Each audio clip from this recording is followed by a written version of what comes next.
नमस्कार, हमारी खास पेशकश टक्कर देख रहे हैं आप। मैं हूं आपके साथ हेमंत केवलिया। कांग्रेस नेता राहुल गांधी केंद्र सरकार पर लगातार हमलावर हैं। उन्होंने एक बार फिर से चीन को लेकर ही बयान दे दिया है और केंद्र सरकार को जमकर घेरा भी है। क्या कुछ उन्होंने कहा है और उसके बाद क्या कुछ सियासत हो रही है, वो रिपोर्ट आपको दिखाते हैं, उसके बाद इस पर चर्चा करेंगे। एलएसी विवाद को लेकर जहां एक तरफ बीजेपी तमाम दावे कर रही है, तो वहीं राहुल गांधी इसको गलत बता रहे हैं और उन्होंने इस मुद्दे पर एक बार फिर केंद्र सरकार पर हमला बोला है। उन्होंने कहा कि जो पीएम मोदी ने कहा था कि लद्दाख में 1 इंच जमीन नहीं गई है, वो सरासर झूठ है। पूरा लद्दाख जानता है कि चीन ने हमारी जमीन हड़प ली है। मैं तो सालों से कह रहा हूँ कि जो प्रधानमंत्री जी ने कहा है, और मैं लद्दाख से आया हूँ भी, तो जो प्रधानमंत्री ने कहा है कि लद्दाख में 1 इंच जमीन नहीं गई है, ये सरासर झूठ है। पूरा लद्दाख जानता है कि चाइना ने हमारी जमीन हड़प ली है।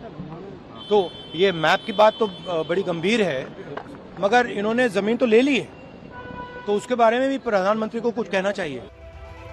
जेडीयू नेता नीरज कुमार ने भी राहुल गांधी के बयान का समर्थन किया है। उन्होंने कहा कि राहुल गांधी ने जो कुछ कहा है एकदम सच कहा है। न पीएम मोदी मणिपुर हिंसा पर बोलते हैं, न ही एलएसी विवाद पर। इसका मतलब साफ है कि ना तो ये राष्ट्रीय सुरक्षा के प्रति गंभीर हैं और न ही महिलाओं के प्रति गंभीर हैं। चाइना ने जो नक्शा जारी किया, जिसमें अरुणाचल प्रदेश और लद्दाख को दिखाया, और ये 56 इंच का कलेजा, चुप, जुबान खोलिए। आपने तो कहा था कि राष्ट्रीय सुरक्षा का वचन दिया था। हालांकि पुलवामा में आपने उसके खिलाफ काम किया, जो सत्यपाल मलिक जी ने आरोप लगाया था। तो अब चाइना जैसा देश भी आपको आंख दिखा रहा है, अपने नक्शे में भारत के प्रक्षेत्र को दिखा रहा है, और देश का प्रधानमंत्री न मणिपुर की हिंसा पर बोल रहे हैं और न ही चीन के इस तरीके के आचरण पर बोल रहे हैं। इसका मतलब साफ है कि न ये राष्ट्रीय सुरक्षा के प्रति गंभीर है, न महिलाओं के प्रति गंभीर है। और राहुल गांधी जी ने जो कहा है, बिल्कुल कहा है कि अगर हिंदी में नहीं बोल सकते हैं तो नरेंद्र मोदी जी उवाच संस्कृत में ही बोलिए, लेकिन बोलिए कि चाइना ने क्या किया है। दरअसल पिछले हफ्ते पीएम मोदी ने जोहान्सबर्ग ब्रिक्स नेताओं के शिखर सम्मेलन में इतर चीनी राष्ट्रपति शी जिनपिंग से बातचीत की थी। एलएसी पर तनाव का मुद्दा उठाया था और जिनपिंग से एलएसी का सम्मान करने को कहा था और एलएसी पर अनसुलझे मुद्दों पर चिंता भी जताई थी। ब्यूरो रिपोर्ट, हिंदी खबर।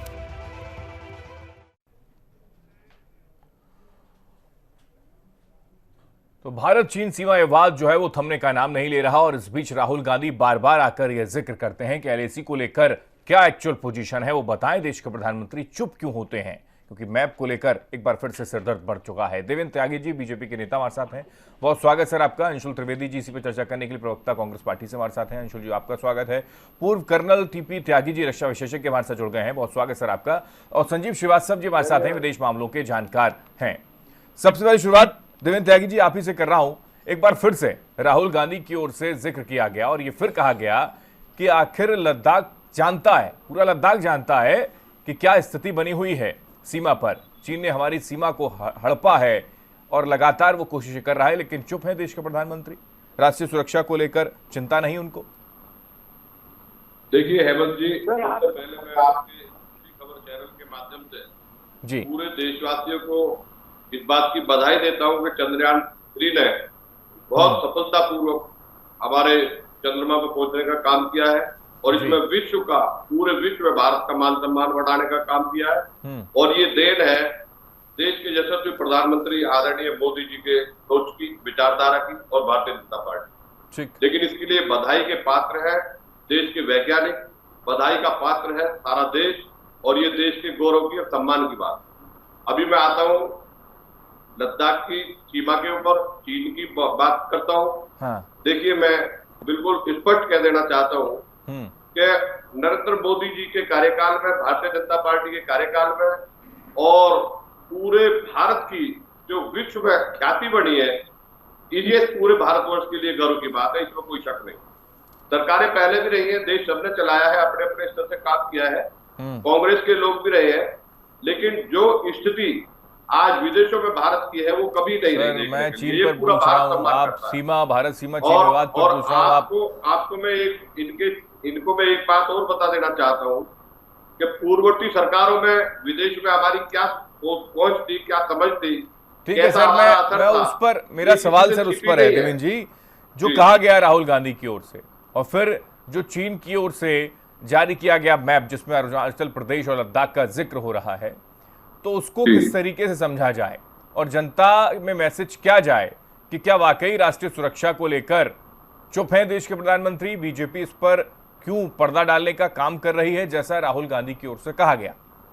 देखिए, राहुल गांधी जी ने जो कहा है, मैं आपको भारतीय जनता पार्टी की तरफ से भी बताता हूँ और आदरणीय नरेंद्र मोदी जी की तरफ से भी कह देना चाहता हूँ कि भारत के अंदर जो आज की डेट में नेतृत्व कर रहे हैं, जो सरकार चला रहे हैं, जो प्रधानमंत्री जी है, वो देश की सुरक्षा के लिए बहुत गंभीर है और देश की सुरक्षा के बारे में लगातार काम कर रहे हैं और किसी की हिम्मत नहीं है जो आज भारत की तरफ देखने का काम करे, किसी की सीमा हथियाने का काम करे या भारत की तरफ आंख उठाने का काम करे। यानी कि बेवजह ये मुद्दा बना रहे हैं, कोई मुद्दा ही नहीं है, कोई कारण नहीं, कोई मुद्दा नहीं।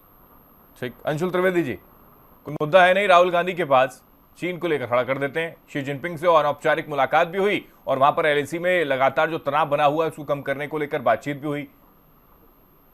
और उसके ठीक बाद क्या हुआ? एक नक्शा जारी करता है चीन जिसमें हमारे देश के अरुणाचल प्रदेश और लद्दाख को अपना बना लेता है और वो प्रधानमंत्री जो बोलते बोलते नहीं थकता, भाषण देते देते, रैली करते करते नहीं थकता है, उसके मुंह से चीन का च नहीं निकलता है और ये बोल रहे हैं कि राष्ट्रीय सुरक्षा को लेकर गंभीर हैं। दरअसल प्रधानमंत्री जी केवल अपनी छवि को लेकर गंभीर हैं, राष्ट्रीय सुरक्षा को लेकर नहीं है। और ये मैं बहुत गंभीरता से बोल रहा हूँ कि बात बहुत चिंताजनक है। पिछले 2 साल से प्रधानमंत्री न जाने कितने घंटों बोले, मन की बात, ये बात, आशा भोसले के बर्थडे पे ट्वीट, शिखर धवन का अंगूठा टूटने पे ट्वीट, हर चीज पे बोलने वाला था, ग्रेट कम्युनिकेटर जिसको बोलते हैं। वो चीन के मामले में एकदम उसको सांप सूंघ जाता है, उसकी जुबान पेट में गिर जाती है। ऐसा क्यों होता है? मणिपुर का मामला जब आता है तो उसका जुबान पे ताला लग जाता है, ऐसा क्यों होता है? और ये इसलिए होता है, ये बहुत मैं गंभीरता से बोल रहा हूँ कि इन्होंने विदेश नीति को अपनी छवि चमकाने के लिए इस्तेमाल कर लिया है, इंटरनल राजनीति के लिए एक्सटर्नल अफेयर्स का इस्तेमाल कर रहे हैं और इसकी भारी कीमत सरकार को चुकानी पड़ रही है, देश को चुकानी पड़ रही है।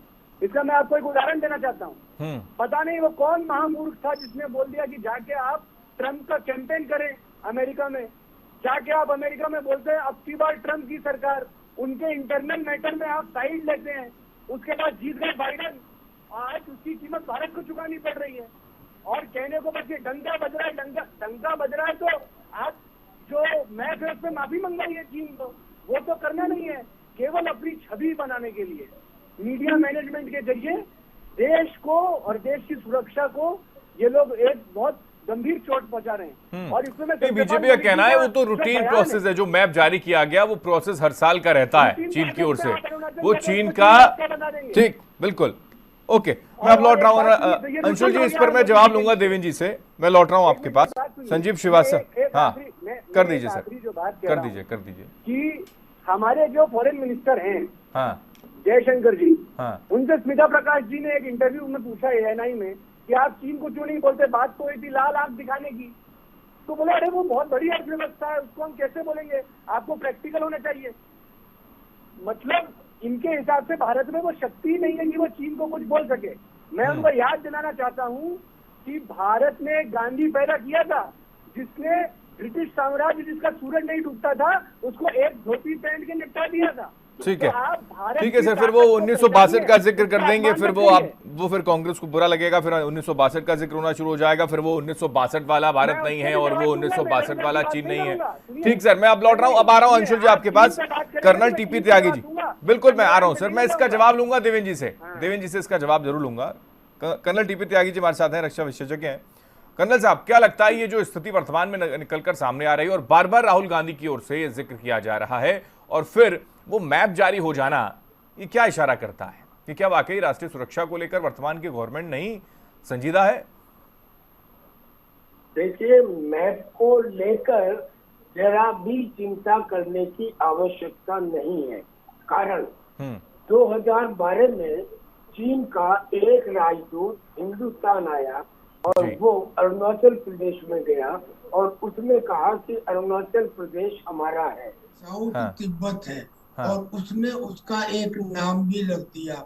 उसके बाद से अब तक कर कुछ नहीं सका।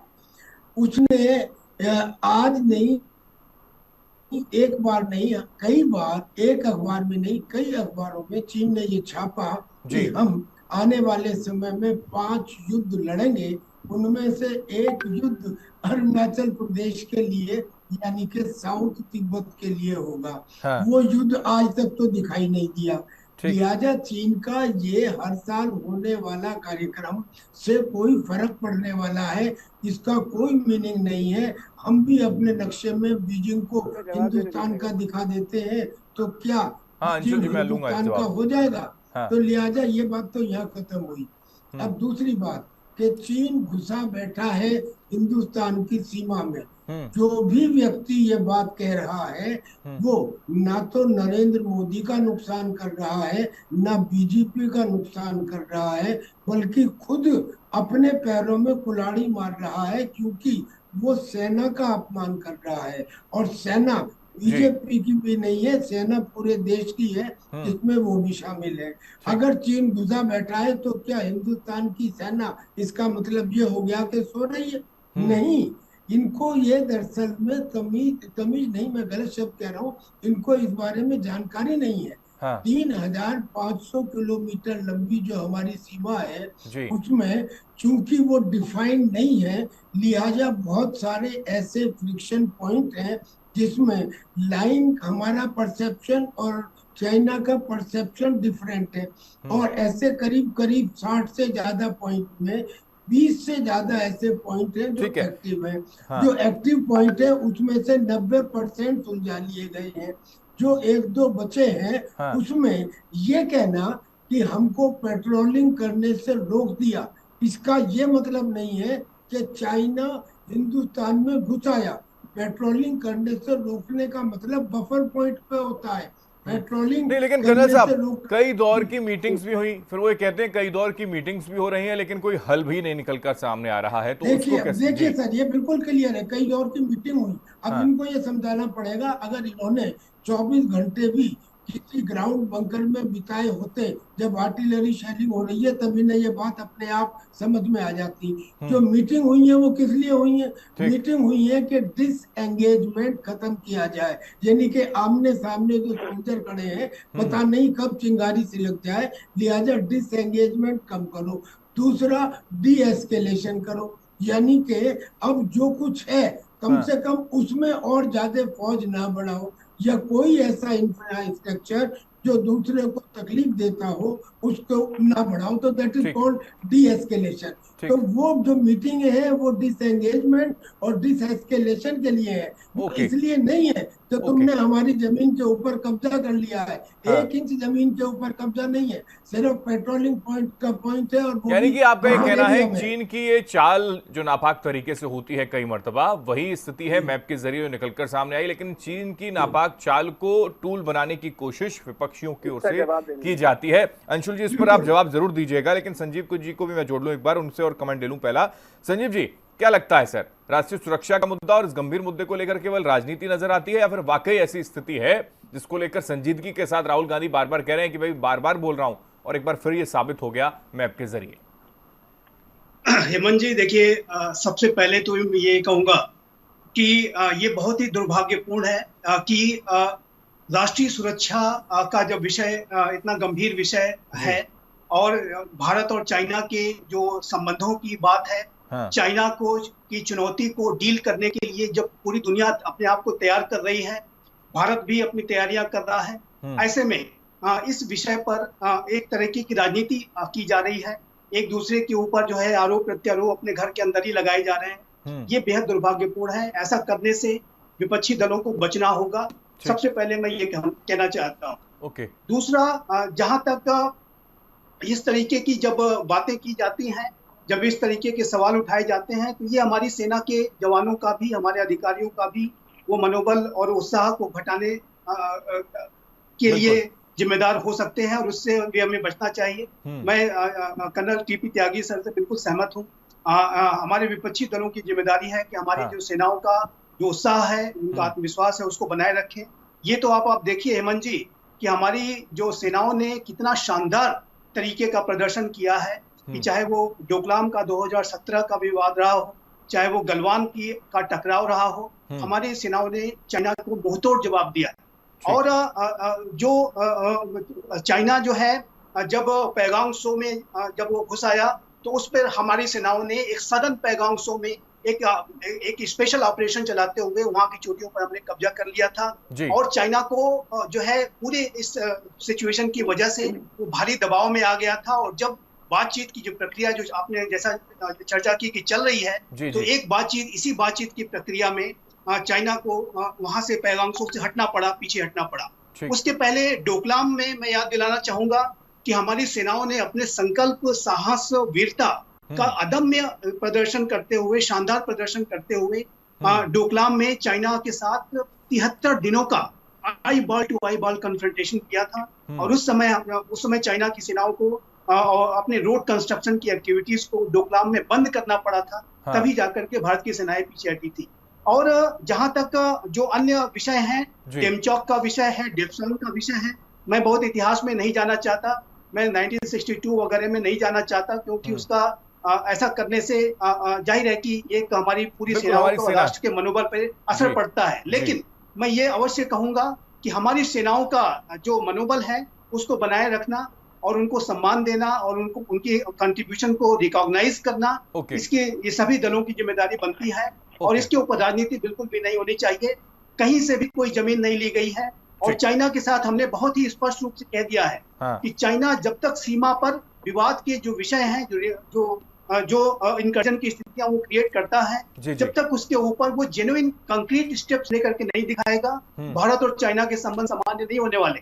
और ये जो नया भारत है, जाहिर है कि इस तरीके की चाइना की हिमाकतों का जवाब देने के लिए अपने आप को पूरी तरह से तैयार करना है। एक बात मैं और कहना चाहूंगा हेमंत जी कि देखिए आज का जो नया भारत है वो चाइना के चरित्र को बहुत अच्छी तरह समझता है। ये जो चाइना है ये विस्तारवादी है, आधिपत्यवादी है, उपनिवेशवादी है, अवसरवादी है। चाइना की जो रणनीतिक थिंकिंग है उसमें धोखा देना भी, डिसेप्शन भी उसका एक एलिमेंट है।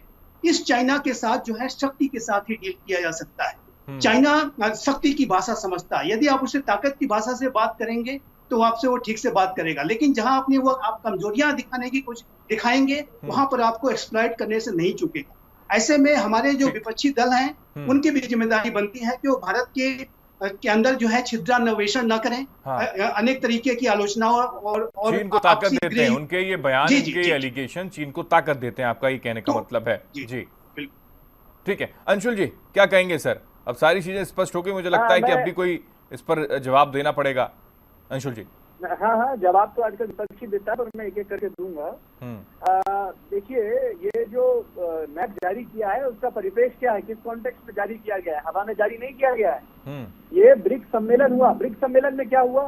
ब्रिक्स सम्मेलन में नए देश सऊदी अरब, ईरान, यूएई, अर्जेंटीना, ये सब जो चाइना के थ्रू जो मध्यस्थता हुई थी वेस्ट एशिया में, वो वाले स्टेट ब्रिक्स में आए। उसमें इंडिया का कद कम हुआ ब्रिक्स में, क्योंकि उससे पहले 4 मेंबर थे, अब बढ़ रहा है तो उसकी वोट की कीमत कम हुई है। ऐसे में नरेंद्र मोदी जी के कहने पे एक मीटिंग बुलाई गई है। चीन ने स्पष्ट किया आधिकारिक मेमो निकाल के कि इंडिया ने बुलाया था हमें, और बोला ये गलत आप कह रहे हैं। ये देखिए, ये बिल्कुल आप गलत कह रहे हैं। एक मिनट, ये आप बिल्कुल गलत कह रहे हैं। नहीं, आप गुमराह नहीं कर सकते। नहीं, ये भारत के विदेश मंत्रालय की तरफ से इस बात को स्पष्ट कर दिया गया था कि ये जो मीटिंग की रिक्वेस्ट थी पहले चाइना की तरफ से की गई थी, ये जो पेंडिंग था, और उसको जो है फिर से उस रिक्वेस्ट को मानते हुए हमने मीटिंग की थी। सर आप गलत अगर बात करेंगे, आप गलत इंफॉर्मेशन देंगे, गुमराह करेंगे, जनता तक गलत मैसेज कन्वे करेंगे तो सर टोकेंगे ना सर। गलत बात नहीं कीजिए। गलत नहीं है। मैं आपके हिसाब से तो मिनिस्टर ऑफ एक्सटर्नल अफेयर्स पूरा गलत बता दिया आपने। आपने तो ये कह दिया कि मिनिस्टर ऑफ एक्सटर्नल अफेयर्स जो है वो चल रहा है वर्तमान की सरकार के अकॉर्डिंग। आप तो इस तरीके कह रहे हैं, तो टूल्स का इस्तेमाल कर रहे हैं, आप तो ये भी कह रहे हैं सर। क्या कहा मैंने? आपने तो ये कहा कि मिनिस्टर ऑफ एक्सटर्नल अफेयर्स जो है वो टूल की तरह काम कर रहा है सरकार के लिए। किसने कहा टूल की तरह? मैंने तो कहीं कहा ही नहीं, मेरे मुंह में ये शब्द ना डालें।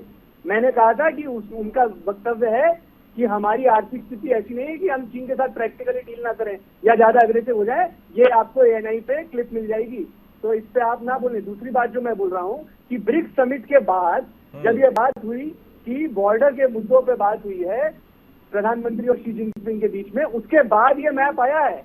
तो ये इंडिकेशन है, ये हवा में नहीं ये आया, मैप हर साल आता है, ये मैप पहली बार नहीं आया है। हाँ, तो सामान्य आपको मैं ये बताना चाहता हूँ कि ये जो मैप है अब ये 2017 में भी इस तरीके की कवायद की थी, 2022 में भी ऐसी कवायद की, थोड़ा रोकिए, तो आप ये क्या बात कर रहे हैं? आप ये क्या बात कर रहे ठीक है, एक बार अंशुल जी की बात पूरी कर लेता हूं मैं। ठीक है, हालांकि आपने मिनिस्टर ऑफ एक्सटर्नल अफेयर का इस्तेमाल सरकार कर रही है, जिक्र किया था, वो रिकॉर्डिंग में आपको सुना दूंगा। ओके सर, ओके सर, अब मैं अपनी बात पूरी कर लीजिए, उसके बाद मैं संजीव जी से कमेंट लूंगा, फिर देवेंद्र जी के पास जाऊंगा। अंशुल जी, एक मिनट आपके लिए। हाँ, दूसरी बात ये है कि ये अभी बोल रहे थे कि सेना का सम्मान खत्म हो रहा है, सेना का आपको क्रिटिसिज्म नहीं करना चाहिए, उनकी वीरता पे सवाल उठा रहे हैं। बिल्कुल नहीं। अभी आपने देखा होगा जब अविश्वास प्रस्ताव हुआ था तो प्रधानमंत्री ने खुद में सदन में खड़े होकर बोला था कि हमारी सेना ने तो मिजोरम में हमला कर दिया था, हमारी सेना ने, वायुसेना ने ये कर दिया था, वायुसेना ने वो कर दिया था, तब वो सम्मान था। क्या उस समय सेना अध्यक्ष की सहमति के बिना प्रधानमंत्री ने बोला होगा कि वहां पे जो देश विरोधी तत्व उन पर आप हमला करें? दूसरी बात, ये कोई आम आम सरकार नहीं है। सत्यपाल मलिक जी ने बोला था कि पुलवामा के मामले में जब उन्होंने बोला कि अरे आप ये क्या कर रहे हैं, इसको आप इस्तेमाल कर रहे हैं चुनावी, तो बोले अब तो वो हो गया, आप उसको होने का फिर वही वाली बात है, मैं उस पर आऊंगा। तो सत्यपाल मलिक उस वक्त चुप रहे, अब जब वापस सामने आते हैं तो फिर मीडिया के सामने अलग अलग तरीके का जिक्र करना शुरू कर देते हैं। राष्ट्रीय सुरक्षा से जुड़ा हुआ मामला है सर, आप इसको इस तरीके से कन्वे करने का प्रयास करते हैं। राहुल गांधी कुछ भी बोलकर चले जाएं और हमारी सेना को लेकर सवाल अगर खड़ा हो तो उसके लिए जवाब आपसे मांगे तो आप जवाब नहीं दें, गोल गोल घुमाने की कोशिश करेंगे। अंशुल जी, मैं लौट रहा हूँ, अब मैं लौट रहा हूँ सर आपके पास, मैं लौट रहा हूँ। बार बार वही बात कह रहे हैं जिसको लेकर कोई मैप का जिक्र कर रहे हैं आप उस मैप का जिक्र कर रहे हैं जो हर साल रूटीन प्रोसेस है, रूटीन प्रक्रिया है, वो जारी होता है। ठीक है, टाइमिंग को लेकर सवाल आपने उठाया, उस बात को मैं समझ रहा हूं, उसी को आगे मैं सवाल को लेके जाता हूं। ओके देवेंद्र जी, जो ये जिक्र किया जा रहा है कि एक तरफ है कि मोदी सरकार ने अरुणाचल को क्लेम करेगा। ठीक सर, मैं आ रहा हूं। अंशुल जी, देवेंद्र जी, ये एक स्थिति बनी हुई है कि एक तरफ G20 सम्मेलन होने जा रहा है, उससे पहले ब्रिक्स सम्मेलन के अंदर भी देश के प्रधानमंत्री की मुलाकात हुई शी जिनपिंग के साथ, अनौपचारिक तौर पर चर्चा भी हुई LAC को लेकर, लेकिन उसके बीच इस तरीके की जो स्थितियां बनी हुई हैं और विपक्ष की ओर से बार बार सवाल अगर उठाया जाता है तो स्पष्टीकरण देने में दिक्कत क्या? देखिए हेमंत जी, मैं आपको अभी भी बता रहा हूँ, मैंने पहले भी ये बताया, भारतीय जनता पार्टी की तरफ से, देश के यशस्वी प्रधानमंत्री महोदय की तरफ से भी मैंने बताया आपको कि जो देश की स्थिति आज है पूरे विश्व के अंदर, वो पिछले टाइम में कभी नहीं रही। मैं इस देश की टाइम में सेना को बहुत बड़ी बधाई देना चाहता हूँ, भारतीय सेना पर गर्व करना चाहता हूँ। और दूसरी जो बात ये कह रहे हैं कांग्रेस की, हमारे वो तो कह रहे हैं कि आज तक कब्जा नहीं हुआ, कब्जा होना शुरू हो गया है, उस पर चुप है देश के प्रधानमंत्री, वो तो ये कह रहे हैं। मैं पूर्ववर्ती सरकारों पर कुछ डालना नहीं चाहता हूँ, क्योंकि यदि ये प्रक्रिया हमारी कर गई तो पूर्ववर्ती सरकारों में भारतीय जनता पार्टी को भारतीय जनता पार्टी अपने काम में विश्वास करती है, अपनी एकता में विश्वास करती है और भारत के सम्मान बढ़ाने में काम करती है, उसी पर काम कर रही है। आज देश के अंदर, पूरे विश्व के अंदर भारतीय जनता पार्टी की छवि जो है, उसके लिए विपक्ष भी बहुत इज्जत से, सम्मान से डरा है। विपक्ष भी देश प्रदेश में, पूरे विश्व के अंदर विपक्ष की भी छवि बढ़िया बढ़ रही है। भारतीय जनता पार्टी की कौन सी भारतीय जनता पार्टी की बढ़ रही है, और ये सब हमारे देश के जवानों की देन है, हमारे देश के वैज्ञानिकों की देन है, और हमारे आदरणीय प्रधानमंत्री की देन है, और भारतीय जनता पार्टी की देन। नहीं, मेरा सवाल फिर वही है कि प्रधानमंत्री को लेकर, उनकी चुप्पी को लेकर जिक्र होता है कि राष्ट्रीय सुरक्षा का मामला होता है तो चुप हो जाते हैं प्रधानमंत्री, महिलाओं को लेकर मणिपुर का मुद्दा उठाया जाता है तो चुप हो जाते हैं प्रधानमंत्री। मणिपुर में जिस महिला के साथ, मैं आपको बताता हूँ, वो मणिपुर में भी बोले हैं और वो देश की सुरक्षा में भी काम कर रहे हैं, वो कभी उन्होंने बहुत सुधार करने का काम किया है। पूर्व की सरकारों में इस तरह की चर्चाएं हुई है, इस तरह के सुधार हुए हैं। आज हम सब लोग ठीक है, समाज में उनके क्रियाकलाप पे, उनके कार्यक्रम पे और उनकी योजनाओं पे आज हम, ठीक है अंशुल जी, लेकिन ये एलिगेशन बीजेपी की ओर से भी लगता है अंशुल जी कि चुनाव के नजदीक आते आते आपको भी पता नहीं क्या हो जाता है, बार बार आप चीन का जिक्र करना शुरू कर देते हैं और राष्ट्रीय सुरक्षा को ही मुद्दा बनाने की कोशिश करते हैं। सुनिए, हम हमेशा कर रहे हैं और कंसिस्टेंटली कर रहे हैं, क्योंकि राष्ट्रीय सुरक्षा जो है ना, वो कोई मतलब कि चुनावी मुद्दा नहीं है हमारे लिए। हमारे नेताओं ने कभी शहीदों की फोटो पीछे लगा के कैंपेन नहीं किया था 2019 में।